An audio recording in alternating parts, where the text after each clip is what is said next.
Vous savez que la Belgique a connu pendant 1 an et demi la plus grave crise politique de son histoire. En effet, pendant 1 an et demi, c'est-à-dire depuis le mois de juin 2010 jusqu'au mois de décembre 2011, nous n'avons pas eu de gouvernement.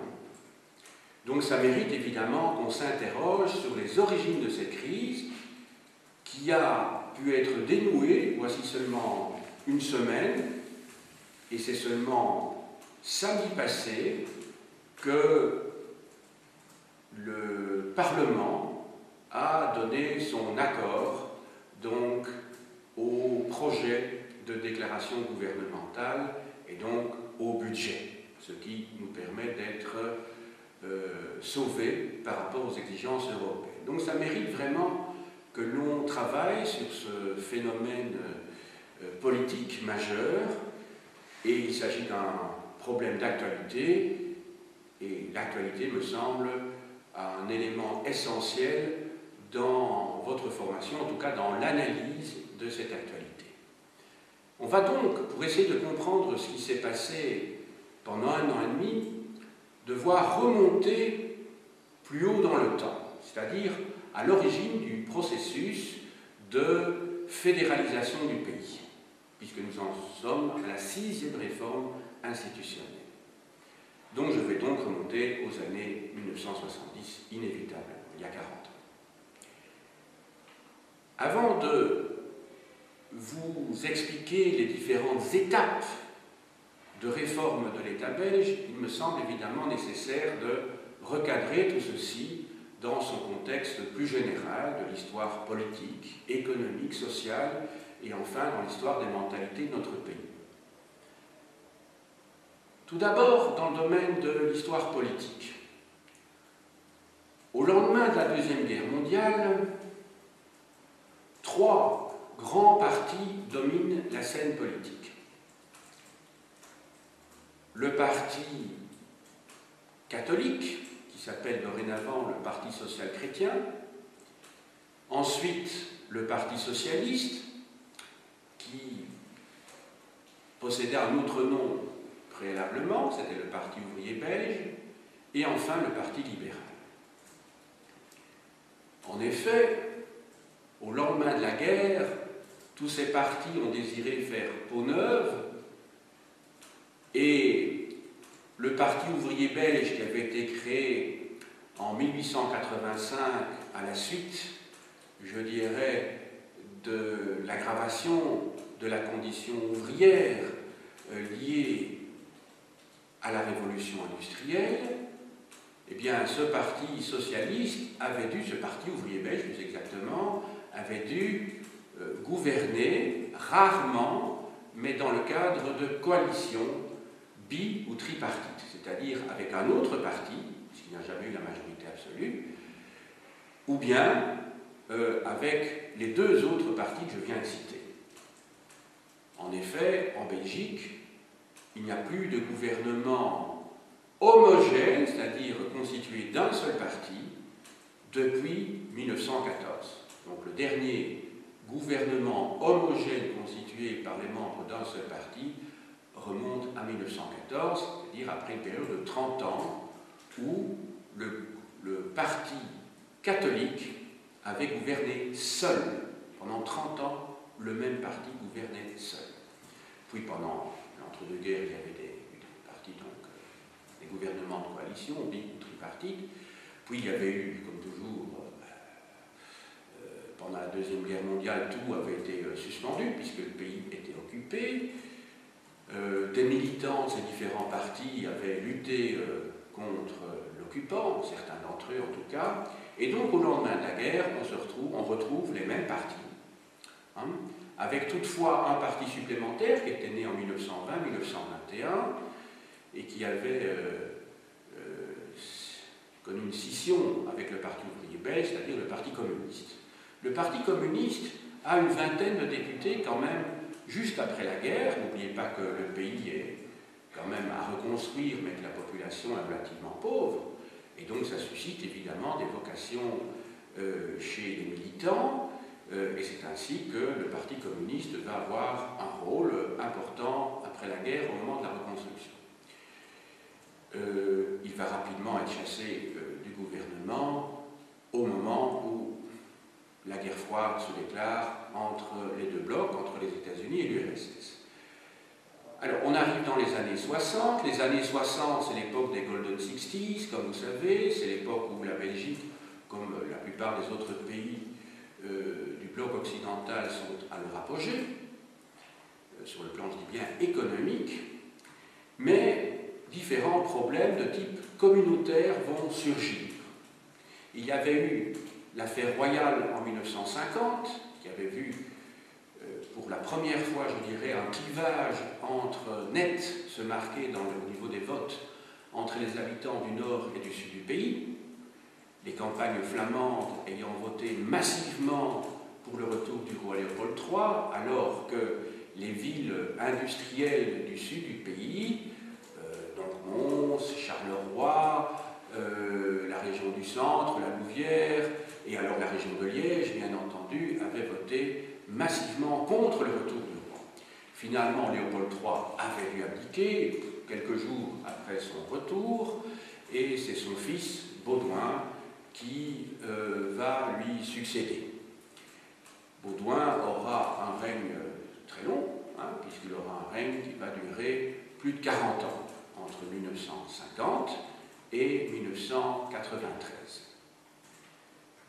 Cette période est marquée donc par une croissance continue sur le plan économique, mais je vous ai dit que sur le plan communautaire, les choses vont s'aggraver. Donc d'abord l'affaire Royale, qui marque un premier clivage entre Flamands et Wallons, un deuxième clivage pendant l'hiver 1960-61, lors de la grande grève suite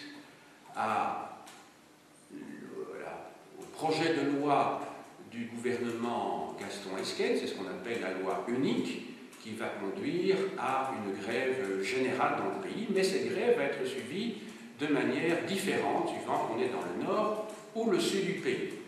Le sud du pays va faire massivement grève, et en particulier dans la région de Liège, je dirais, parce que là vous avez un syndicaliste qui est extrêmement virulent et qui va défendre la fédéralisation du pays et la régionalisation justement du pays, et en particulier de l'économie wallonne. Il s'agit d'André Renard, qui était un des grands orateurs de la FGTB, c'est-à-dire du syndicat socialiste. Lui-même fait partie de l'aile gauche, fait partie de ce qu'on appelle l'anarcho-syndicalisme, et plus particulièrement, il défendait l'autogestion. Alors, troisième clivage entre Wallons et Flamands, c'est l'affaire de Louvain en 1968 et 69.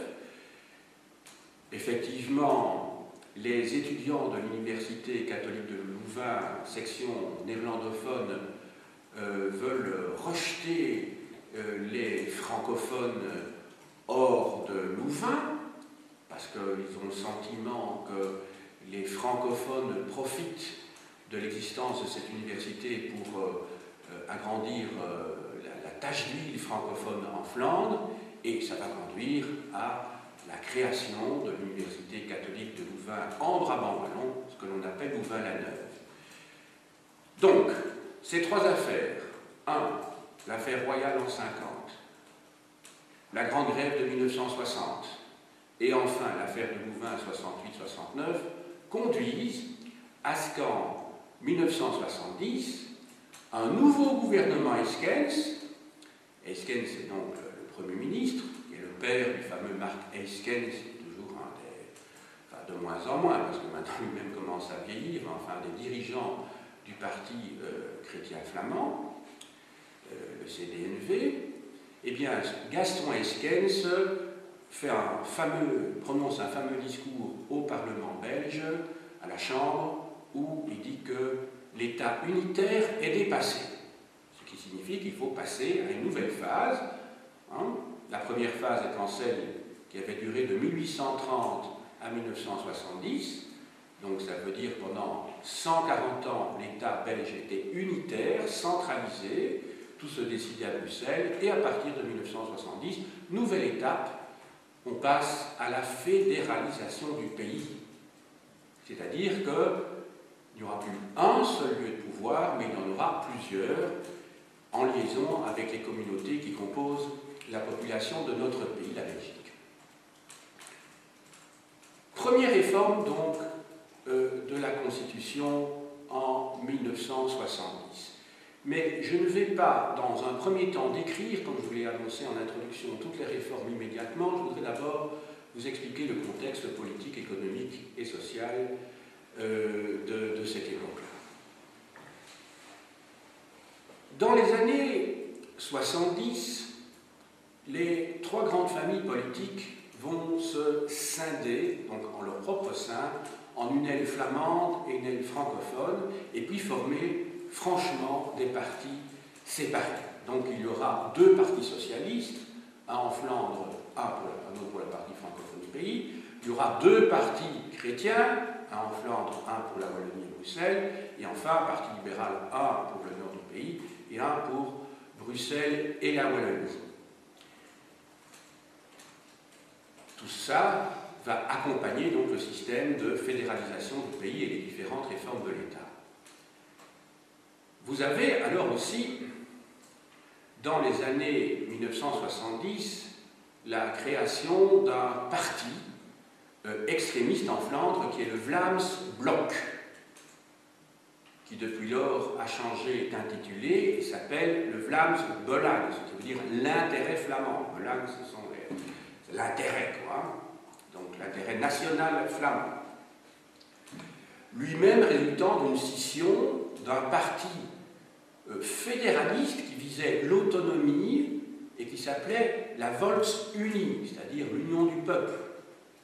Ce parti ayant été créé en 1954. Donc en fait, c'est l'aile radicale de la Volksunie qui, 25 ans plus tard, forme le Vlaams Blok, un parti indépendantiste, mais en plus de ça, pas seulement indépendantiste, il est aussi un parti d'extrême droite, fasciste, on peut bien le dire, et fasciste, puisqu'il a une vision très hiérarchisée de la société, une vision corporatiste, qui rappelle des périodes sinistres, celles des années 30 et la Deuxième Guerre mondiale, où il y avait déjà un parti du même type qui s'appelait le VNV, le Vlaams National Verbond, c'est-à-dire la Ligue nationale flamande dirigée par Staf de Klerk, qui a collaboré avec les nazis pendant la Deuxième Guerre mondiale. En revanche, du côté wallon, le parti que Léon de Grelle avait fondé au milieu des années 30, le parti REX, R-E-X, lui ne va pas avoir de petit, je dirais, en Wallonie, parce que, voilà, effectivement, le Front National, mais qui n'aura jamais le même écho que le Vlaams Blok en Flandre. La preuve, c'est que le Front National représente, s'il se présente encore dans certaines communes, l'extrême droite n'a plus que quelques décimales ou 1% en Wallonie, alors que le Vlaams Belang a à l'heure actuelle 11%. Il faut savoir que le Vlaams Belang est devenu le premier parti de Flandre en 2004, le premier parti de Flandre, je dis bien en 2004.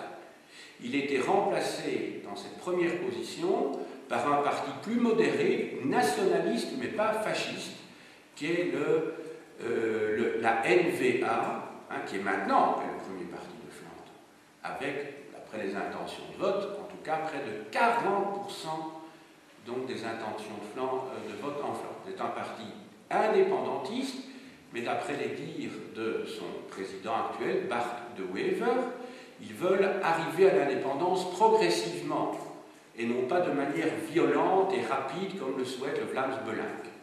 Donc dans les deux cas, il s'agit de partis indépendantistes, mais l'un est démocrate et l'autre ne l'est pas. C'est ça ce qui les distancie, je dirais, dans les faits.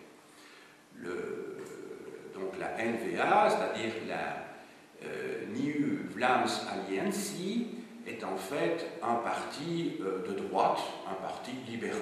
Parce que son programme, s'il n'y avait pas cet aspect indépendantiste, se rapproche très fort de l'Open VLD, c'est-à-dire du Parti libéral flamand, c'est-à-dire cette diminution des taxes, en particulier pour les entreprises, et c'est un programme, je dirais, d'une droite assez classique, finalement. Voilà. Ça, c'est donc pour ces partis indépendantistes en Flandre. Mais à côté de ça, il faut savoir que dans les années 80, un nouveau parti va croître, ce sont les partis écologistes en Wallonie et en Flandre, surtout en Wallonie. Parce que en Wallonie, c'est donc le parti écolo, hein, qui est rentré par la petite porte au départ, mais qui maintenant participe régulièrement, quand en tout cas le suffrage de la population le lui permet, à des négociations gouvernementales, tandis que le parti des Verts flamands, le parti Groen, hein, G-R-O-E-N, avec un point d'exclamation à la fin, ils s'y tiennent à ce point d'exclamation, lui vient souvent de manière supplétive, c'est-à-dire ils ont moins de voix, en tout cas moins de succès que leurs confrères du sud du pays. Alors maintenant, tous ces partis, les partis traditionnels, ont évolué depuis 1970, c'est-à-dire qu'ils ont progressivement pris acte de la fédéralisation du pays, et ils ont d'ailleurs tous voulu avoir leur marque de fabrique, hein, et leur marque n'est plus un simple miroir du parti frère de l'autre communauté. Au départ, il y avait le PSB, le Parti Socialiste Belge, qui était l'aile francophone, et en face, vous aviez le BSP. Pour les Flamands, vous aviez la même chose, et pour les libéraux, la même chose. À l'heure actuelle, vous avez des noms qui sont assez dissemblables. Hein, et il y a d'ailleurs des différences de programme entre les partis frères du nord et du sud du pays. On va commencer par les socialistes. Donc, enfin, c'est plus une aile, parce que c'est un parti tout à fait autonome et indépendant. Maintenant, le Parti socialiste en Wallonie est un parti de gauche, mais social-démocrate, hein, c'est pas du tout un parti révolutionnaire. C'est un parti qui est avant tout sur la défensive. Il ne cherche pas à conquérir des droits nouveaux pour la classe ouvrière ou pour les petites gens, mais c'est un parti qui essaye surtout de défendre des droits acquis, c'est-à-dire des droits qui ont été conquis il y a bien longtemps et sur lesquels il ne faut pas reculer. Donc c'est un parti assez conservateur. Ce n'est pas un parti progressiste au sens où il va de l'avant. Il veut simplement défendre des droits qui ont été acquis, en particulier lors de la grande négociation avec le patronat en 1944, à la fin de la Deuxième Guerre mondiale, époque où on a créé les différents piliers que sont l'assurance maladie, l'assurance maladie-invalidité, l'assurance chômage, le pilier des pensions, le pilier des allocations familiales et le pilier des vacances et congés payés. Donc ça, tout ça a été mis au point et généralisé en 1944 dans, je ne dirais pas l'euphorie de la victoire, mais parce que le patronat se rendait bien compte qu'il fallait relancer le pays avec toute la population, et pas seulement avec ses élites dirigeantes et seulement la classe moyenne. Alors en face de ça, vous avez un parti socialiste flamand qui s'appelle le SPA. Donc ça veut dire Social Partij, non pas socialiste, c'est Social Partij en Anders. Ça veut dire parti social et autrement, littéralement. Ça veut dire qu'ils sont ouverts vers une certaine modernité, mais sans la préciser vraiment. C'est pour faire un peu jeune. Donc vous voyez, c'est presque une marque, comme je dirais, une marque commerciale pour les grands magasins pour vendre. Alors, vous avez le parti, les deux partis chrétiens.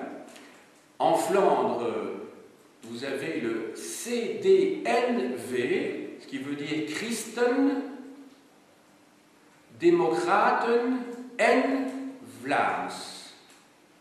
Là-bas, donc ça veut dire le parti des démocrates chrétiens et flamands. Voilà. Et tandis que chez les francophones, l'aspect chrétien a complètement disparu de l'intitulé, puisque le PSC, le Parti social chrétien, est devenu le CDH, c'est-à-dire le Centre démocrate humaniste. Donc il n'y a plus du tout de notion de christianisme, hein, qui était déjà une ouverture par rapport au catholicisme, puisqu'avant c'était le parti catholique qui qui est devenu le Parti chrétien pour s'ouvrir, voilà, entre autres aux protestants, mais pas seulement cela, pour montrer qu'il défendait des valeurs chrétiennes et qu'il n'était plus du tout lié au Vatican. Et maintenant, le CDH, lui, veut montrer que c'est un parti tout à fait centriste, puisque c'est la première lettre intitulée qui apparaît, c'est le centre, c'est l'équivalent de François Bayrou en France, si vous voulez. Hein. Mais le H de humaniste montre qu'il n'a plus rien à voir avec le système confessionnel, c'est plus un parti confessionnel, mais qui s'ouvre au fond que le christianisme est très proche des valeurs humanistes, ce, évidemment, en quoi s'opposent beaucoup de laïcs, parce qu'ils ont l'impression que c'était une OPA sur l'humanisme hein, qu'eux revendiquent à l'origine. Donc maintenant, il y a un humanisme laïque et un humanisme chrétien, qui sont d'ailleurs très proches l'un de l'autre, hein, bien entendu, mais l'humanisme est plutôt lié à la laïcité, je veux dire, dans sa tradition.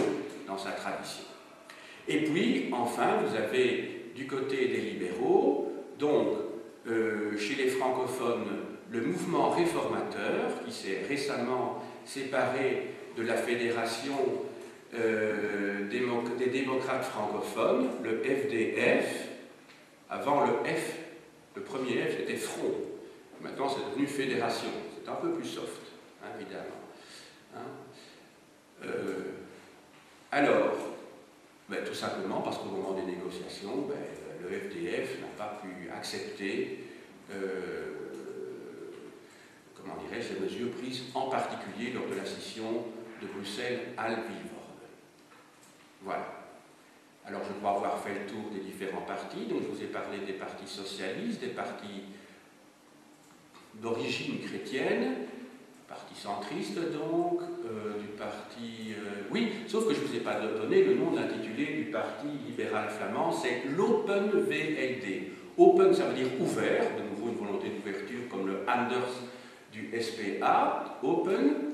VLD, donc c'est Vlaams Libéral VLD démocrate. Donc ça veut dire le parti des démocrates flamands libéraux. Voilà. Donc vous voyez que le terme de démocrate intervient dans les intitulés de plusieurs partis. Voilà. Donc je ne crois pas avoir oublié de famille, me semble-t-il. Hein. Alors maintenant, l'évolution économique depuis les années 70. Vous savez certainement qu'en 1973, il y a un premier choc pétrolier suivi par un second en 1979. Alors, la Wallonie va être très fortement touchée, mais il faut se dire que le choc pétrolier n'a été rien d'autre qu'un accélérateur du déclin de la Wallonie, mais n'a pas été la cause du déclin wallon. C'est effectivement à partir de 1973-74 que la Wallonie va vraiment chuter, qu'il va avoir des licenciements massifs hein, dans le Hainaut, dans la province de Liège, tout ce qui est lié évidemment à la métallurgie va être profondément, et tout ce qui lui est lié. Parce que vous savez que quand il y a une industrie métallurgique qui est installée à un endroit, il y a les emplois directs, c'est-à-dire les ouvriers qui travaillent dans l'usine, il y a ensuite tous les sous-traitants, c'est-à-dire tous ceux qui ont un emploi lié à l'usine parce qu'ils apportent comment dirais-je, toute une série de matériaux dont on a besoin pour faire fonctionner l'usine. Et puis alors, vous avez tous les endroits annexes, c'est-à-dire qu'il y a des communes entières qui tombent parce que si on licencie les gens, ils deviennent chômeurs, donc leurs revenus sont inférieurs, donc ça veut dire que ce sont tous les commerçants de la commune qui font faillite et qui sont en grosse difficulté. Donc vous avez de véritables régions sinistrées. Pour ceux qui habitent dans la région de Charleroi, peut-être que vous ne savez pas que ça remonte à cette époque-là, mais enfin, ça remonte à une quarantaine d'années, en gros, donc bien avant votre naissance, que voilà, vous connaissez certaines communes de la région de Charleroi, peut-être pas de Liège, mais de Charleroi, parce que c'est plutôt la région d'où viennent beaucoup d'étudiants de l'école ici. Et vous savez qu'il y a des communes qui sont tout à fait sinistrées, et c'est ce qui explique le taux important de chômage parmi les parents des élèves qui n'ont même pas de modèle, si vous voulez, professionnel en voyant leurs parents, puisqu'ils ont, il y en a certains, une grande partie des enfants, quand je vais à Jumet, c'est tout à fait typique, ou à Gilly, mais ils n'ont jamais vu leurs parents travailler, vous imaginez? Vous imaginez, pas parce qu'ils sont paresseux, mais parce qu'il n'y a vraiment pas d'emploi dans la région. Hein, si vous n'avez pas de qualification particulière, ben, vous ne pouvez pas vous rentrer dans une PME d'informatique ou des choses comme ça. Voilà. Même sur le plan commercial, il faut quand même soit posséder des langues, soit avoir quand même un minimum de formation sur le plan commercial. Donc ce sont des gens qui, ce sont des communes où, presque désespérées, si je puis dire. Alors, je poursuis. Donc, j'étais en train de vous parler de cette période-là. Oui, donc, charbonnage, tout ça a fermé déjà dans les années 60. La métallurgie connaît de très grosses difficultés. C'était les deux points forts, je dirais, de la Wallonie. En Flandre, par contre, les choses ne vont pas si mal parce qu'il y a beaucoup, dans les années 70, beaucoup d'entreprises, en particulier, entre autres étrangères, hein, américaines, qui vont rester en Flandre parce qu'il y a la proximité de la mer, la proximité du port d'Anvers, hein, qui permet effectivement de pouvoir exporter beaucoup plus facilement que quand ça vient de la Wallonie. Et puis, il n'y a pas eu une crise de la même importance, il y a eu beaucoup plus d'innovation justement au niveau des PME en Flandre.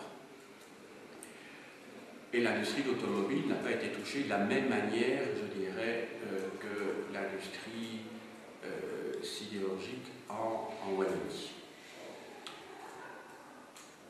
Alors,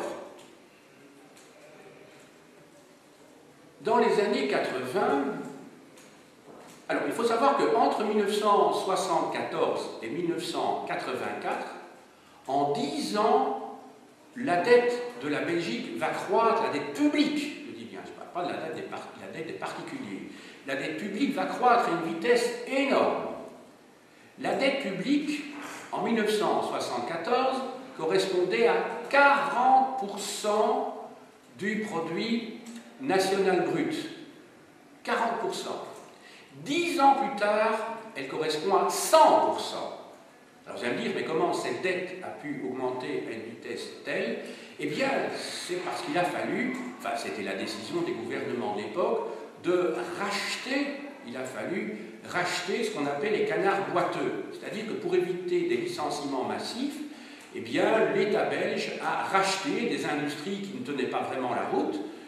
Alors, dans un premier temps, ça a sauvé de l'emploi, mais c'était en fait un emplâtre sur une jambe de bois. Vous savez, quand structurellement l'industrie se porte mal, et se portait mal pourquoi? Parce que l'outil industriel avait vieilli. Et en particulier en Wallonie, on ne s'était pas adapté à temps à de nouvelles machines, à des innovations technologiques. Et donc quand votre outil vieillit, inévitablement, il y a une perte de compétitivité par rapport à l'étranger, et si l'État ne soutient pas massivement l'industrie, eh bien, tout s'écroule. Donc l'État a tenu, je dirais, avec ses bras, le temps qu'il a pu, certaines de ces entreprises, mais de toute façon, une grande partie d'entre elles ont quand même disparu. Le problème, c'est que l'État s'est quand même retrouvé avec une dette faramineuse à rembourser. Dans les années 80, toutefois, alors il faut bien distinguer, le chômage augmente fortement, mais parallèlement, et ce n'est pas contradictoire, parallèlement, le niveau de vie des Belges va augmenter. En fait, dans les années 80, vous devez vous dire que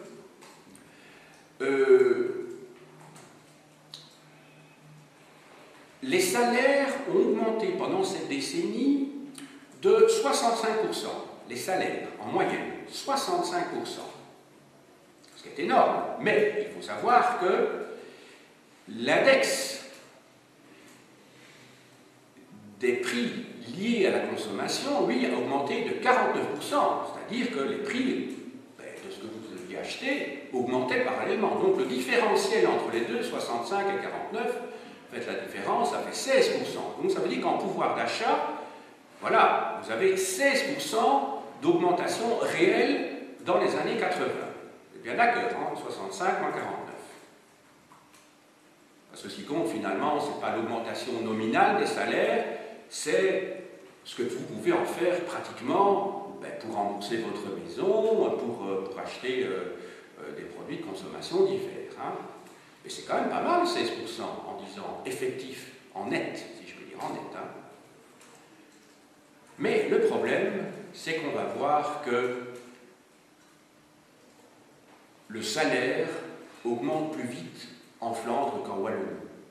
Et je vous dis, parallèlement, le chômage s'aggrave en Wallonie.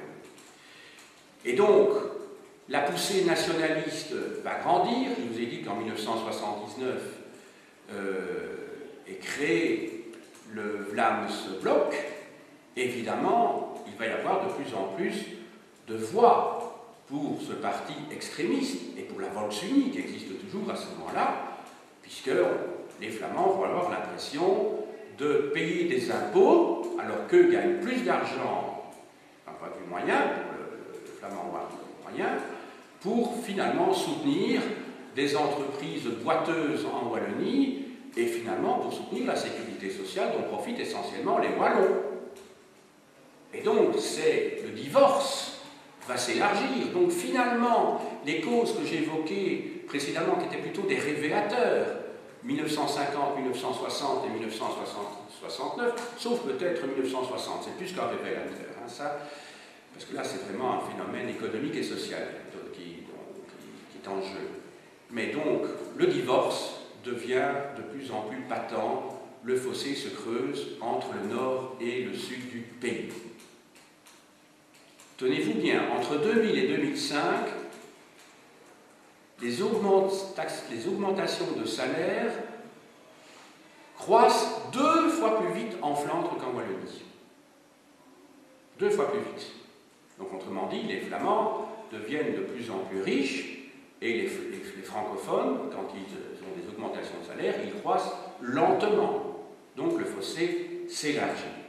Et c'est dans ce cadre-là, évidemment, que dans quelques instants, je vais pouvoir vous expliquer ces réformes institutionnelles, puisqu'en fait, la politique ne fait que refléter une situation socio-économique. Hein, quand on dit que ce sont les partis politiques flamands qui créent de toutes pièces un problème entre les Flamands et les Wallons, c'est un petit peu simple. C'est parce qu'effectivement, les Flamands gagnent plus, et que par conséquent, ils ont le sentiment de payer pour les autres, et ça crée évidemment un sentiment identitaire de repli sur soi, en disant, on doit se détacher de cette gangrène du sud du pays. Donc il ne faut pas dire que les hommes politiques du nord du pays ont créé tout ça pour avoir des places, pour être ministre, etc. en Flandre. C'est pas vrai, c'est plus compliqué que ça. Bon. Alors maintenant, quels sont les grands événements en dehors des aspects économiques et sociaux de cette époque-là, phénomènes, je dirais, sociétaux? Je crois que les affaires judiciaires ont fortement marqué la Belgique depuis une quinzaine d'années. Hein. Je vous rappellerai, si c'est nécessaire, en 1996, l'affaire Dutroux, qui n'a pas fini de marquer les consciences et de traumatiser les Belges, je crois. Elle va être à l'origine d'une grande réforme des polices qui n'a pas donné vraiment, qui a coûté très très cher à l'État et qui n'a pas été extrêmement probante, en tout cas à mes yeux. À l'affaire Dutroux, donc cette affaire de ce prédateur pédophile qui, après avoir abusé de jeunes filles ou d'enfants ou d'adolescents, parce qu'il y en a eu plusieurs, il n'y a pas eu que Julien Mélissa, il y a eu Annie Effieux, et puis il y a eu les 2 dernières qu'on a heureusement trouvées, là, comment elles s'appelaient, Sabine et Laetitia, qui elles sont des adolescentes, ce n'étaient pas des enfants, et qu'on a pu retrouver une extrémiste. Donc c'était une histoire épouvantable, et je crois qu'on a vécu, je dirais, en phase pendant plusieurs années avec cette épouvantable affaire. D'autant plus qu'elle a été relancée par d'autres affaires de pédophilie. Il y a eu l'affaire Fourniret, assez récemment, et entre les deux, il y a eu l'affaire de Rochette avec la petite Benaïssa. Donc, c'était... Et puis alors, encore plus récemment, si je fais référence à un événement dramatique qui s'est passé à proximité, à moins de 100 mètres de ce bâtiment-ci, donc boulevard du Centenaire, c'est l'assassinat par une maman, Geneviève Lhermitte, de ses 5 enfants. Donc c'est quelque chose qui est quand même assez perturbant, je veux dire psychiquement pour la population. D'autant plus que c'était une infirmière, sauf erreur de ma part. Et puis alors, prononcé du jugement concernant l'assassinat de, comment elle s'appelle maintenant, qui vient Sadia. Toi Sadia. Sadia, exactement, Sadia. Voilà, qui était, 4 des membres de la famille ont été reconnus coupables pour meurtre pour l'honneur, pour défendre l'honneur de la famille, donc, et les peines les plus lourdes sont pour les parents et non pas pour le meurtrier. Hein, donc il y a une sœur du meurtrier et les 2 parents qui, avec le meurtrier bien sûr, ont été condamnés à des peines extrêmement lourdes. Mais tous ces événements, toute cette chronique judiciaire, je crois, a profondément marqué la Belgique depuis une quinzaine d'années. Hein, sans doute plus que les affaires politiques, me semble-t-il. Parce que ça touche au plus profond, je dirais, de l'âme humaine, hein, au plus profond de notre conscience, et on se dit que c'est pas la sécurité dont il est question ici, c'est pas... Oui, alors je ne parle même pas de l'événement qui s'est passé hier à Liège, hein, c'est vraiment l'actualité immédiate, où il y a eu au moins 4 morts, je crois qu'il y a pour l'instant quelqu'un qui est entre la vie et la mort, je crois, et près de... Il y a 5 morts déjà, voilà, 5 morts, parce qu'il y a un petit enfant aussi, j'ai entendu, qui était décédé, et on a près de 200 blessés, hein, je crois que c'est 180 ou 190, quelque chose comme ça, mais en tout cas près de 200 blessés, donc quelque chose. Et ça, je crois que ça marque beaucoup plus les gens, je crois, que les affaires politiques. Parce qu'on se dit qu'on est en sécurité nulle part, mais alors ce n'est pas simplement du carjacking ou du homejacking, hein, c'est vraiment, on dit on est dans la rue, à n'importe quel moment, comme en Suède, il y a un tireur fou, hein, qui peut se venger, ou enfin on ne connaît pas exactement les motifs précis pour l'instant. Non, de toute façon il est mort, donc on ne les connaîtra jamais, puisque le tueur s'est suicidé. Voilà. Voilà, je crois que ça marque vraiment beaucoup les gens, tout ça. Alors, un événement qui a marqué aussi, c'est une mort aussi, mais une mort qui est nettement moins tragique, mais qui a bouleversé les Belges, c'est la mort du roi Baudouin en 1993.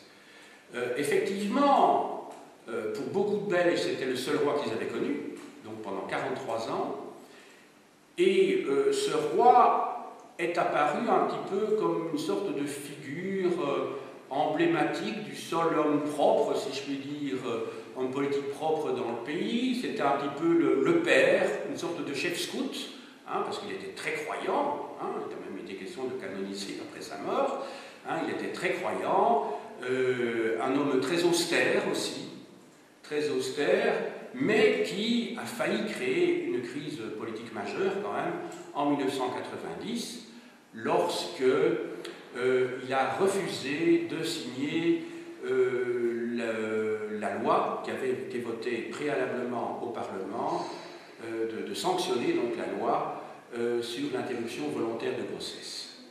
Alors là, c'était une crise qui aurait pu devenir une crise politique majeure. Heureusement, on est dans un pays où les hommes politiques ont un sens aigu du compromis, même s'ils ne doivent pas l'avouer pendant beaucoup de temps avant d'arriver à un compromis. Et bien là, figurez-vous qu'ils y sont arrivés très vite. Très vite, hein, très vite, le Premier ministre de l'époque, Wilfried Martens, a réuni ses ministres, il y a eu des tas de téléphones qu'on peut l'imaginer, et le roi a été mis, le roi Baudouin donc, a été mis entre parenthèses pendant 48 heures, le temps, c'est-à-dire qu'il a été pratiquement démis de ses fonctions, s'il vous plaît, il a été mis en parenthèse, il a été mis dans l'impossibilité de régner, parce que c'était un tour à la belge, hein, parce qu'il n'était pas fou, il n'était pas malade, il n'était pas à l'agonie et il n'était pas prisonnier. Ce sont les cas qui sont envisagés par la Constitution. Dans ce cas-là, on est vraiment empêché de régner. Mais ce n'était pas le cas, il avait toute sa tête, mais simplement il était têtu. Hein, il était têtu parce qu'il voulait défendre ses convictions, mais il n'avait pas compris que son rôle était d'être un notaire et non pas d'être un juge. Le roi est là en tant que garant de la Constitution et il est là pour valider un acte qui avait été voté par une majorité parlementaire. On ne lui demandait pas son avis en fait. Hein. On lui demandait simplement de vérifier, en tout cas c'est comme ça que beaucoup de constitutionnalistes l'ont considéré, on lui demandait simplement de valider un processus parlementaire. Donc on lui demandait de sanctionner, c'est-à-dire est-ce que toutes les étapes du processus ont bien été suivies? C'était oui, donc c'est à cela, pour ça qu'il signe. Parce que si on demandait l'avis du roi pour toutes les lois qu'il doit signer, vous pensez bien qu'on peut supposer que ça lui arrive de temps en temps de ne pas être d'accord. Il n'est pas d'accord avec tous les partis ou le gouvernement, c'est pas possible. Il a quand même son opinion. Donc là, c'était une faute du monarque. Et c'est la raison pour laquelle on a réduit depuis lors, d'ailleurs, les pouvoirs du roi. Voilà, je crois vous avoir dit l'essentiel pour le contexte. Maintenant, je vais vous expliquer les différentes étapes de cette fameuse réforme institutionnelle. Parce que moi, je crois que pour comprendre cette réforme institutionnelle, il fallait vous expliquer tout ce que je vous ai expliqué, qui vous a sans doute paru un petit peu long. Mais moi, je suis historien, je ne suis pas journaliste. C'est-à-dire que moi, je ne fais pas de l'histoire au jour le jour. Je ne raconte pas des informations comme ça. Aujourd'hui, il y a eu ceci, aujourd'hui, il y a eu telle décision. Non, j'essaie de comprendre ce qui s'est passé depuis 1 an et demi à partir d'un regard qui porte sur les 40 dernières années. Sinon, c'est tout à fait incompréhensible. Parce qu'en fait, on est arrivé vraiment au bout d'un processus maintenant. Ça, c'est tout à fait clair.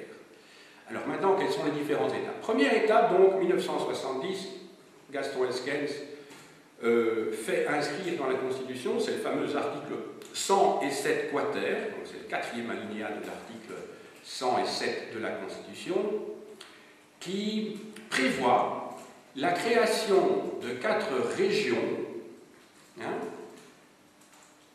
dont et de 3 communautés. Alors les 4 régions, c'est la Flandre, la Wallonie, Bruxelles et la région germanophone, mais il se fait que la région germanophone, par la suite, va décider de fusionner avec la région wallonne, en tant que région, je dis bien en tant que région, et de 3 communautés, la communauté néerlandophone, de langue néerlandaise, la communauté de langue française et la communauté de langue allemande. Alors dans un premier temps, dans les années 70, ne sont mis en place que des conseils culturels de ces 3 communautés. Ces conseils culturels deviendront un jour des parlements, le parlement de la communauté française, la communauté flamande, la communauté germanophone, et c'est ce qu'on appelle des conseils culturels qui s'occupent de toutes les matières culturelles et des matières d'enseignement. Bon. Mais c'est sur le papier, en 1970. Dans les faits, les compétences sont très très limitées à la culture, à cette époque-là. Étape suivante, 2e réforme constitutionnelle. En 1979, le gouvernement Tindemans échoue dans la mise en œuvre du pacte d'Egmont. Alors, Egmont, E-G-M-O-N-T, c'est le nom d'un noble du XVIe siècle, qui a été décollé à l'époque de Philippe II, et qui a sa statue au Petit Sablon, à Bruxelles. Egmont, c'est tout simplement le nom du palais qui se trouve juste derrière le Petit Sablon à Bruxelles, c'est le nom du pont. On appelle ça le palais d'Egmont. Ça va? Alors, les noms des accords en Belgique portent toujours le nom soit d'un palais, on parle des accords, ou d'un bâtiment, on parle des accords du pacte d'Egmont, on parle des accords du Lombard, des accords du Lambermont, du Stauffenberg, ou de Val-Duchesse, c'est le nom de palais, de château, où les ministres se réunissent en vue de trouver une solution, soit ils portent le nom de saint. Alors on dit la Saint-Polycarpe, la Saint-Michel, on parlera sans doute bientôt de la Saint-Nicolas, puisque c'est le 6 décembre que Elio Di Rupo a été, que ce gouvernement a été mis en place. Certains parlent aussi maintenant du gouvernement, comment il s'appelle, d'une agence de notation dont j'ai oublié le nom pour l'instant, enfin, je la trouve plus. Standard. Oui, Standard & Poor's. Voilà, Standard & Poor's, parce que c'est à la suite effectivement de l'abaissement de la note de la Belgique, qui avait un double A suivi d'un plus, un simple double A, que les choses ont accéléré. Et d'autres parlent aussi du gouvernement Pape, en référence au nœud papillon du nouveau Premier ministre socialiste Elio Di Rupo. Alors pour revenir à cette 2e réforme de l'État, 1979, elle échoue, ces accords d'Egmont échouent. Ça prévoyait en particulier la scission de BHV, donc de l'arrondissement de Bruxelles-Alpes-Varde, mais ça échoue parce que la Volksunie se retire de l'accord gouvernemental, parce que la pression évidemment de sa base. La succession en 1980, le successeur de Leo Tindemans s'appelle Wilfried Martens. Wilfried Martens. Oui, il faut savoir qu'entre 1958 et 1999, c'est-à-dire pendant plus de 40 ans, 41 ans, les gouvernements ont toujours été dirigés par des catholiques flamands, par le CDNV autrement dit. Donc successivement, donc Eyskens, Tindemans, Martens, De Haan, hein, et finalement, c'est en 99 que pendant 8 ans, il y aura 2 gouvernements dirigés par un libéral flamand, Guy Verhofstadt, qui sera suivi par de nouveau un CVP, donc un CDNV, donc Yves Le Terme, auquel succède un socialiste, mais le gouvernement n'a rien de socialiste, puisque c'est en fait, comme le dit son Premier ministre, un gouvernement de centre-centre, c'est-à-dire que tout le monde s'y retrouve et donc personne. Ça veut dire que tout le monde est mécontent et tout le monde est content en même temps parce qu'on a un gouvernement, mais c'est un gouvernement qui reflète certainement une grande partie de la population, du moins en Wallonie, mais pas en Flandre, puisque vous avez la moitié de la population flamande, plus de la moitié, hein, qui n'est pas représentée dans le gouvernement, puisqu'il y a, dans les intentions de vote en tout cas, aux élections, il y avait un tiers des Flamands qui, en juin 2010, ont voté pour la NVA, mais dans les intentions de vote actuelles, on est passé de 33 à 39,8%, je crois, d'intention de vote pour la NVA, et à cela, si vous ajoutez encore 11 ou 12% pour le Vlaams-Belang, ça veut dire que ce gouvernement est minoritaire en Flandre, ce qui est évidemment l'argument qu'on n'arrête pas de sortir par De Wever en disant que ce pays n'est pas démocratique. Hein, il reconnaît le gouvernement parce qu'il faut bien le reconnaître, mais il dit on n'est pas dans un pays démocratique, hein, puisque les Wallons dominent, ont eu ce qu'ils voulaient quelque part, tandis que les Flamands sont minoritaires dans le gouvernement. Voilà. Alors je ne sais pas si vous avez entendu le discours de Anneke van der Meersen, qui est une ancienne Miss Belgique, hein, qui est députée du Vlaams-Belang, c'était lundi à la Chambre des députés. Alors là, ce parti est raciste, mais les propos qui ont été tenus n'étaient pas racistes, à mon sens, ils étaient xénophobes, ce qui n'est pas la même chose. Hein, il faut quand même faire une distinction. Hein. On n'est quand même pas en 1940 avec les Juifs. Hein, c'est quand même pas tout à fait la même chose, mais il a dit que il est tout à fait anormal et même scandaleux que le Premier ministre ne puisse pas pratiquer couramment la langue de la majorité des habitants du pays, et qu'en plus de ça, il était d'origine étrangère, ce qui est de la xénophobie, mais ce n'est pas du racisme. Hein. Donc, moi je trouve ça scandaleux, mais quand j'ai entendu des députés PS qui ont dit c'est du racisme, c'est pas vrai, c'est de la xénophobie. Il faut être précis dans les termes, parce que sinon on dérape également chez les autres. Vous voyez, je crois qu'avec vos élèves, il faut toujours être précis. Il faut bien leur expliquer que la haine des étrangers, ou le rejet des étrangers, c'est quand même pas le racisme, c'est un degré supplémentaire. Le racisme, voilà, le racisme conduit à la destruction, à l'apartheid, c'est quand même pas tout à fait la même chose. Je crois que le Vlaams-Belang, c'est pas je crois, je suis certain qu'il est raciste. Mais au Parlement, là, elle a été en tout cas xénophobe. Hein. Mais elle a quand même été à la limite du racisme, et là, on peut dire qu'il y a des connotations racistes quand elle a dit qu'on se croirait au Rwanda, hein, où il y a la domination des Hutus ou les Tutsis, ou vice-versa. Donc là c'est poussé un petit peu plus, enfin, ça a des connotations racistes. Là, on est bien d'accord. Hein. Alors, je poursuis. Donc, j'étais en train de vous parler de la deuxième réforme de l'État, si mes souvenirs sont bons. Lors de cette deuxième réforme de l'État, qu'est-ce qui se passe à l'époque de Martens? Eh bien, on va créer les communautés. Bon, elles existent déjà sur le papier depuis 70, avec l'article 107 quater. Mais elles vont vraiment... non, excusez-moi, j'ai dit les communautés, les régions. Je viens de faire la lapsus. Les régions. Donc la région flamande et la région wallonne vont exister en tant que telles à partir de 1980. La région bruxelloise est mise au frigo. Alors pourquoi est-elle mise au frigo? Eh bien tout simplement parce que les Flamands et les Wallons ne parviennent pas à se mettre d'accord sur le statut de Bruxelles. Il y a une troisième réforme de l'État en 1988. Les socialistes ont gagné les élections et eux veulent défendre Bruxelles à tout prix.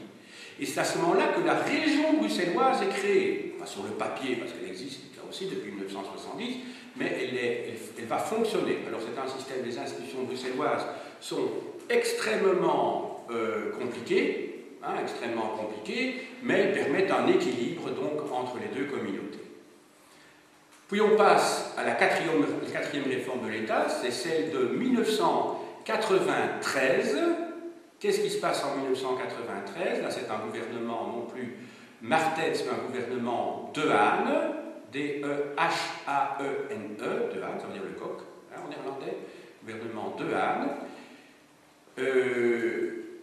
Là, on inscrit dans la Constitution la fédéralisation. L'article 1 de la Constitution, depuis 1993, prévoit très clairement, enfin indique très clairement que la Belgique est un État fédéral. Ce n'était pas dans la Constitution précédemment. Remarquez que c'est l'année même où meurt donc Baudouin. Donc la page se tourne, et donc c'est avec Albert II que la Belgique est fédérale en tant que telle. Là, il y a un approfondissement du processus de communautarisation du pays. Alors, ce qui est important aussi, c'est que à ce moment-là, les différents parlements sont créés. Hein. Il y a vraiment des parlements dans les régions, il y a des parlements dans les communautés, mais on réforme également l'État fédéral, l'État national, si vous voulez, puisque les chambres vont être complètement revues, tant dans leur composition que dans leur projet. Il y avait beaucoup plus de députés et de sénateurs avant 1993 qu'après. Pourquoi? Parce qu'entre-temps, on a donc créé des postes de parlementaires pour les régions et pour les communautés, et comme on réduit les compétences du fédéral au profit des régions et des communautés, il n'y a plus besoin de payer autant de gens qui ont finalement des compétences limitées. Donc, la Chambre des représentants, la Chambre des députés, ne comprend plus maintenant que 150 membres, alors je crois qu'avant c'était 288, quelque chose comme ça, donc 150, et il n'y a plus que, alors je calcule, ça doit être 74 sénateurs. Alors, la Chambre a le dernier mot, donc avant le Sénat et la Chambre étaient mis sur pied d'égalité, maintenant le Sénat est une chambre de réflexion. C'est vraiment un Sénat qui ressemble vraiment, je dirais, à un Sénat d'État fédéral, comme aux États-Unis. Vous savez qu'il y a la Chambre des représentants aux États-Unis, et le Sénat, est composé de 2 sénateurs par État, ce qui explique qu'il y a 100 sénateurs au Sénat des États-Unis, 2 par État fois 50. Eh bien, aux États-Unis, le Sénat représente non pas la population, mais représente les États. En Belgique, c'est la même chose. Au Sénat, il y a pratiquement la moitié, il y a 40, oui je crois que c'est 40, oui 25 sénateurs qui sont élus directement par la population, du côté flamand, 25 du côté francophone, ça fait 40, et à cela s'ajoutent 31 sénateurs qui sont élus par les parlements de leurs communautés respectives. Ça va? Et c'est ce qui explique qu'il y a un sénateur de la communauté germanophone qui représente la communauté, donc il est élu par son parlement et pas par la population, et à cela s'ajoute, c'est comme ça qu'on arrive à 73, à cela s'ajoutent les 3 enfants du roi, qui sont sénateurs de droit. Et donc c'est comme ça qu'on arrive à 74. D'accord? 40 plus les sénateurs des communautés, plus les sénateurs de droit. Je me demande même s'il y a, je ne sais plus s'il y a encore la catégorie des sénateurs cooptés à l'heure actuelle, c'est possible, mais j'en suis pas sûr. Ça existait en tout cas dans le système précédent. Voilà. Alors, ça c'est donc la 4e réforme. La 5e réforme, c'est celle de 2001 avec le Premier ministre libéral flamand Guy Verhofstadt. Guy Verhofstadt. Littéralement, ça veut dire de la capitale d'ailleurs. Verhofstadt, c'est la capitale en néerlandais, pour bien son nom. Et ça, c'est une réforme qui est demandée, si vous voulez, par les francophones, parce que les francophones voulaient un refinancement des communautés. En effet, dans les années 80, et surtout dans les années 90, la communauté française est tout à fait à sec, si vous voulez, sur le plan budgétaire. Elle n'a pas assez d'argent. Ce qui explique, entre autres, les grandes grèves dans l'enseignement, parce que l'enseignement représente les 4/5e, je dirais, du budget de la communauté française, les grandes grèves de 1990 et les grèves de 1996, auxquelles j'ai participé, je peux vous dire que c'était très dur à l'époque. Surtout en 1996, là c'était la ministre de l'enseignement de la communauté française, une socialiste, Laurette Onkelings, qui a, parce que le budget de la communauté ne le permettait pas, parce qu'il fallait refinancer, a donc supprimé 3000 postes dans l'enseignement secondaire, ce qui était énorme. Et ça n'a pas peu contribué à faire baisser l'image de marque des enseignants, parce qu'à partir du moment où vous avez moins d'enseignants, c'est-à-dire des classes plus nombreuses, et qu'elle n'a rien fait pour, comment dirais-je, éclairer ou redorer l'image de marque des enseignants, qui étaient vraiment ses adversaires, à ce moment-là, on peut le dire, hein, puisqu'il y a eu plusieurs mois de grève, évidemment, parmi les parents d'élèves, il y avait beaucoup de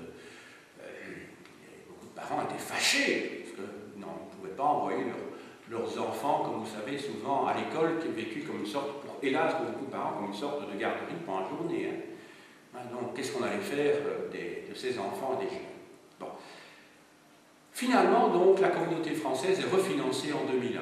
Donc, c'est la 5e réforme de l'État, donc c'est plutôt positif. Mais, je vous ai expliqué qu'en 2004, le Vlaams de Langue devient le premier parti du pays, et en 2010, c'est la NVA qui devient le premier parti du pays.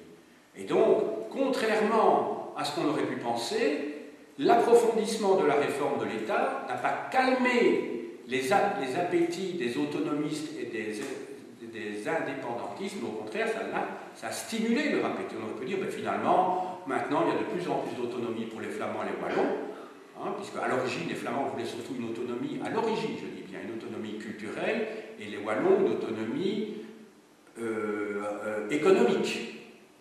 Et puis finalement, ben, les Flamands ont voulu aussi leur autonomie économique pour les zones fiscales, dont je vous ai parlé tout à l'heure. Et c'est ce qui explique qu'en 2010, il y a un raz-de-marée en Flandre pour la NVA, et que sont entamées, à partir de ce moment-là, est entamée la 6e réforme de l'État, dont on vient de connaître les tenants et les aboutissants. Donc, 6e réforme de l'État. Après donc 1 an et demi de discussion, de palabres, parce qu'on dit souvent que c'est la Belgique qui a colonisé le Congo, mais je crois que du point de vue des discussions, c'est plutôt le Congo qui a des pratiques africaines qui ont colonisé la Belgique, parce que la palabre est vraiment devenue la règle en Belgique, puisqu'on vise à tout prix ce que l'on appelle le fameux consensus, ce qui en soi n'est pas mauvais, sauf qu'on sait que quand on vote, on ne sait pas finalement pour qui on va avoir comme gouvernement, puisque de toute façon, tout le monde peut s'allier avec tout le monde, et que même si un parti est majoritaire, c'est le cas de la NVA pour l'instant, dans une région, ben, le gouvernement qui sera formé va peut-être être formé dans un tout autre sens. Donc vous voyez, ce n'est pas comme le système majoritaire à 2 tours en France, où là, ben, là il y a une majorité nette qui se dégage. Je ne dis pas que je suis pour, hein. Je ne dis pas du tout que je suis pour. Mais là, en tout cas, les choses sont claires. Pendant 5 ans, le temps de la présidence, vous avez une politique soit de droite, soit de gauche. En Belgique, on est toujours plus ou moins au centre, centre-droit, centre-gauche, avec des arrangements tous les 2 ou 3 mois. Donc, vous votez à un moment donné pour un programme si vous le lisez, et par la suite, de toute façon, on s'éloigne tellement du programme que finalement, hein, ça n'a plus rien à voir avec ce qui était prévu à l'origine. Voilà. Donc, je reprends ce que je disais. Il y a eu de nombreuses tentatives de former un gouvernement, et d'ailleurs, le vocabulaire politique est assez riche en la matière. Il y a des informateurs, des explorateurs, enfin, je ne sais plus. Il y a des tas de termes qui sont utilisés par le Palais Royal pour essayer de déminer la situation. Finalement, c'est le dernier formateur qui a pu mettre d'accord 6 partis autour de la table, c'est-à-dire les 6 familles traditionnelles, les 3 familles traditionnelles avec le règne flamande et francophone, c'est-à-dire les libéraux, les socialistes et les chrétiens.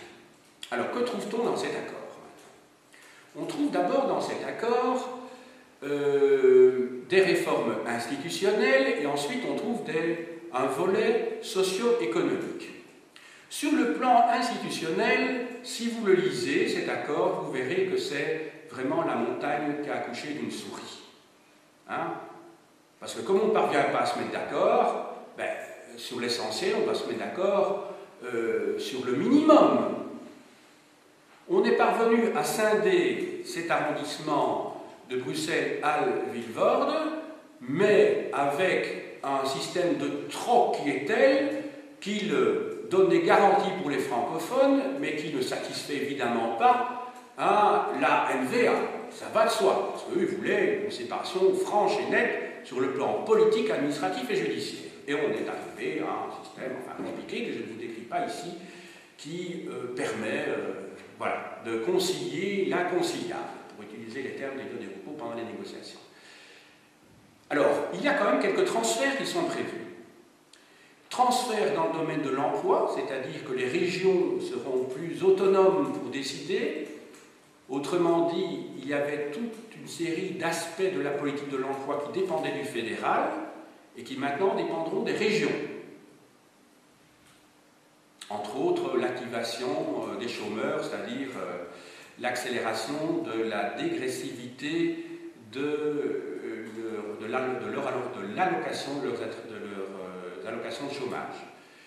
Dans le domaine des allocations familiales, là aussi les allocations familiales vont être régionalisées et seront plus fédérales. Voilà. Il y a encore d'autres aspects peut-être un peu moins importants et parfois certains tout à fait symboliques, comme le code de la route, c'est un petit peu fou. On a maintenu, par exemple, les limitations de vitesse au niveau fédéral pour les autoroutes, mais pour tout le reste, eh bien, c'est devenu régionalisé. Donc, si vous êtes sur une route nationale ou sur une route, enfin, secondaire en Flandre, ben là, c'est le gouvernement, enfin, le Parlement flamand qui sont responsables et c'est plus l'État national. Voilà. Pour les autoroutes, heureusement, parce que vous imaginez que quand on est sur le 40, qui va de Bruxelles à Liège, eh ben, une fois que vous êtes en Flandre, une fois que vous êtes en Wallonie, une fois que vous êtes près de Louvain, une fois, on change plusieurs fois.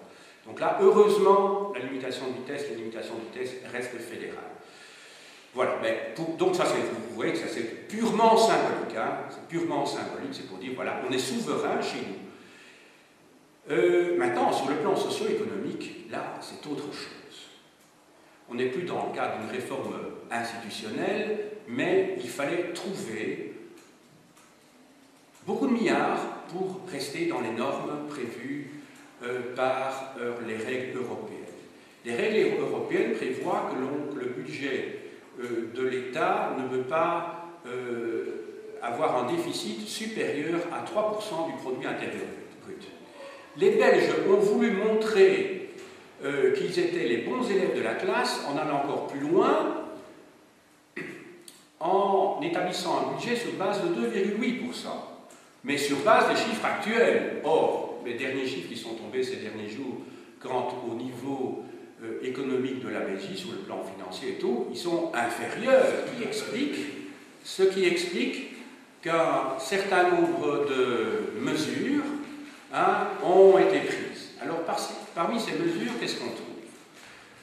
On trouve tout d'abord la nécessité de réduire les dépenses et d'augmenter les recettes. De toute façon, l'équation est toujours simple sur le plan théorique. Le tout, c'est de trouver évidemment quelle va être la proportion de recettes par rapport à la proportion de dépenses. Alors, les dépenses qu'il va falloir diminuer, c'est en particulier les soins de santé. Mais il y a la volonté que ce ne soient pas les patients qui payent directement. En particulier, les médecins spécialistes et dentistes devront accepter qu'il n'y ait pas d'augmentation de leurs honoraires pendant un certain temps, entre autres. Limitation également des frais pour les hôpitaux. Ensuite, vous avez toute une série de mesures comme au niveau des pensions. Vous savez que les prépensions pouvaient être prises d'office à 60 ans, et en tout cas quand on avait le nombre de tantièmes sur sa carrière suffisant, et vous pouviez prendre pension à 65 ans. La date de 65 ans est maintenue, mais en revanche, pour les prépensions, on passe de 60 à 62. Alors il y a évidemment des exceptions pour les travailleurs dont les entreprises licencient massivement. Mais là, on passe de 50 à 55, et il y a encore une série de dérogations qui dépendent du nombre d'années de travail. Suivant que vous avez travaillé 40 ans, 41 ans, là, vous pouvez effectivement prendre votre prépension plus tôt. Alors, au niveau des allocations de chômage, là, elles seront réduites dans le budget de l'État également, puisque ce qui va se passer, c'est que les allocations d'attente, ce que l'on appelait les allocations d'attente pour les jeunes, vont dorénavant s'appeler des allocations d'insertion. Et ça, c'est au niveau de la terminologie. Mais avant, vous pouviez toucher, suivant les cas, vos allocations d'attente, ou des allocations de chômage, après 6 ou 9 mois. Maintenant, il faudra attendre 12 mois avant de toucher les premières allocations d'insertion, de chômage. Ensuite, il faudra prouver au moins à 3 reprises que l'on a véritablement cherché un emploi auprès de l'agence régionale qui est chargée de vous aider dans votre recherche d'emploi. Voilà. Et ensuite, il y a dégressivité des allocations de chômage. Ça veut dire qu'on arrivera beaucoup plus vite qu'avant au plancher, c'est-à-dire au niveau minimal. Voilà. Alors, au niveau des dépenses, il y a encore une réduction du budget alloué au chemin de fer, à la SNCB, à la Poste, à toute une série de mesures également dans ce domaine-là. Au niveau des recettes, les banques sont touchées fortement. Le secteur de l'électricité aussi, qui bénéficie de la rente nucléaire, alors qu'il ne faut plus maintenant construire de nouvelles centrales. Donc l'État, enfin le nouveau gouvernement a estimé qu'on pouvait ponctionner dans ce secteur-là. Il y a également la suppression des avantages liés, de l'avantage fiscal lié aux intérêts notionnels, ce qui permettait à des sociétés étrangères de pouvoir s'établir en Belgique ou même des Belges, tout simplement en payant très très peu d'impôts. C'était le cas d'ArcelorMittal qui n'a presque rien payé comme impôt de société et qui est quand même parti finalement dans la région de Liège. Il y a également des taxes importantes pour ceux qui disposent d'actions ou d'obligations. Donc je dirais que c'est la bourgeoisie, la haute bourgeoisie qui est touchée, les petits gens qui sont touchés aussi, et ceux qui sont le moins touchés, c'est la classe moyenne. Parce qu'ils ont été défendus par les libéraux, mais aussi par les socialistes, parce que la classe moyenne, il n'y a pas que des gens misérables qui votent pour le Parti socialiste, hein, il y a beaucoup de fonctionnaires, etc., des gens qui appartiennent à la classe moyenne également. Voilà. Alors maintenant, on verra ce qui va en advenir pour l'année qui vient. Parce qu'effectivement, là, il y a déjà 1 an et demi sur les 4 ans de législature qui sont déjà passés, et le gouvernement ne pourra plus mettre ces mesures que pendant 2 ans et demi. Je vous montre maintenant quelques ouvrages pour terminer. Il y a, alors tout d'abord, des ouvrages très simples qui peuvent vous servir pour vos cours. Je vais toujours du plus simple au plus, comment dirais-je, fourni, au plus savant. Alors, de Boulanger et Cavenaille, un manuel, la Belgique des origines à l'État fédéral, précis d'histoire, qui est préfacé et coordonné par l'ancienne inspectrice d'histoire en communauté française, Marcel Acolle, qui est publié chez Erasme. Donc c'est un manuel d'histoire de Belgique. Alors, de Marc Reynebeau, journaliste et historien flamand, Histoire belge 1830-2005, aux éditions Racine, que je vous ai fait acheter, vous vous souvenez, il y a quelques mois.